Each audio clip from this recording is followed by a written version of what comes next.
TC at before nga ating diniscuss yung follow limit and ngayon nararanasan na natin siya kasi nasa 6,132 following na tayo. So patunay na tayo ay legit Resbacker. So yun, kapag tayo ay naka-reach ng ating limit para doon sa following, ang kailangan lang natin gawin ay mag-unfollow. So yan, meron na tayong i-follow pero hindi natin ma-follow dahil nga nakalimit na tayo ngayon. So magbabawas na tayo ng mga following na hindi active, na hindi natin nakaka-engage. So bawas-bawas tayo ng ating pong mga following. So yan, kung ma-experience nyo din ito, ang solution lang dyan ay magbawas ng following.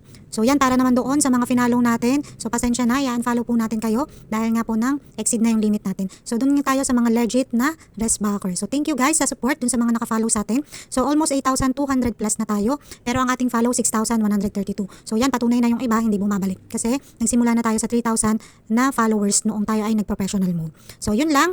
Thank you for watching at sana meron tayong natutunan. At yun lang ang gagawin natin. Kailangan nating i-unfollow yung mga hindi active. Sila na lang yung ating babawasin dun sa followings natin. So thank you for watching. Bye-bye. Ingat po tayong palagi.